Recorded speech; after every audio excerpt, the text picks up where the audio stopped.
সন্ধ্যার সময় পোকা মারার জন্য স্প্রে করতেছেন। আপনারা দেখতে পাচ্ছেন রাতে অনেক সন্ধ্যা লেগে গেছে, প্রায় রাতের মুহূর্তে।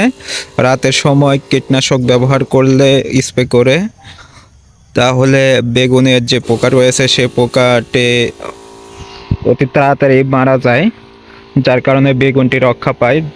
সেজন্য তিনি স্প্রে করতেছেন, আপনারা দেখতে পাচ্ছেন। আপনাদের জন্য নিয়ে চলে আসলাম কৃষকদের ভিডিও, কৃষিকাজের জন্য। আপনারা আমাদের সাথে থাকবেন, কৃষকের পাশে থাকবেন। স্প্রে করে আপনাদের জন্য সকল বাংলাদেশে এই বেগুন সকল বাংলাদেশে আমদানি করা হয়। এটা সাদা জাতীয় বেগুন। ভাই এই বেগুনটার নাম কি? বেগুন গাছের সাদা বেগুন।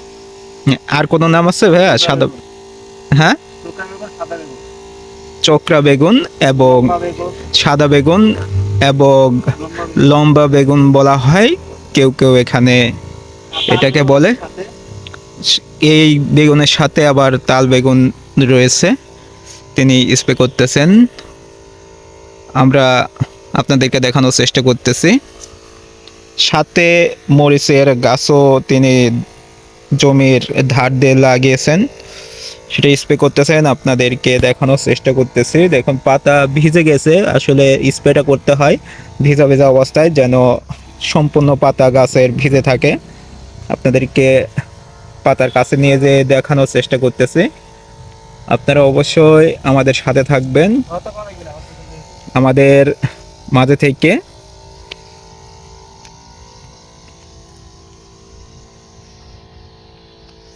কৃষি পণ্যের কৃষকদের পাশে থাকবেন।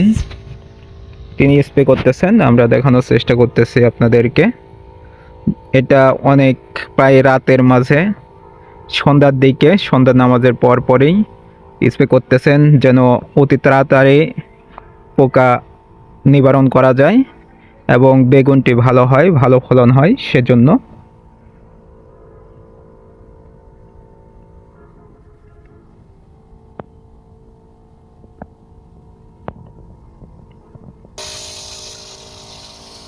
এটা আমার সেট। ভাইয়া, এটা বেগুন জমিতে কত দিন পর পর স্প্রে করতে হয় এবং কিভাবে স্প্রে করতে হয় একটু বলবেন? এই যে আমি যেভাবে ওষুধ দিচ্ছি এভাবে স্প্রে করতে হবে।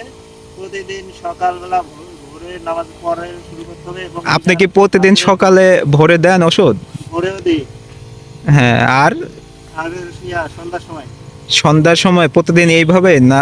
প্রতিদিন এইভাবে দিতে হয়, উল্টায় মুল্টায় বেগুন গাছ সব হ্যাঁ, ভিজায় দিতে হয় গোটা গাছ। এতে কি পোকা মারা যাবে? হ্যাঁ, মারা যাবে না, অবশ্যই মারা যাবে।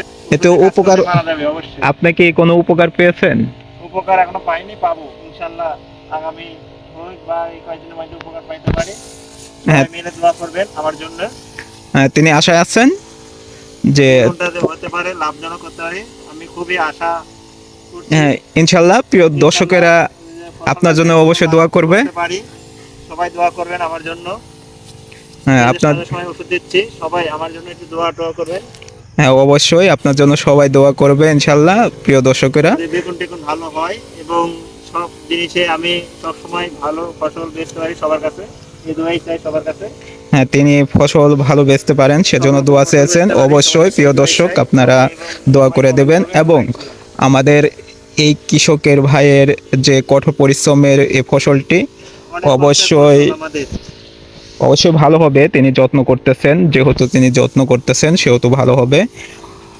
আপনারা অবশ্যই সাথে থাকবেন এবং আমার ধরেও না, এই আমার মুখ এই নিউজটি, এই আমার দেখতে এই না। ভিডিওটি সবাই শেয়ার করে দেবেন এবং কৃষকদের পণ্য অবশ্যই দেখতে পাচ্ছেন কত কত কঠোর পরিশ্রম করতেছেন তিনি। তিনি স্প্রের মাঝে রয়েছেন।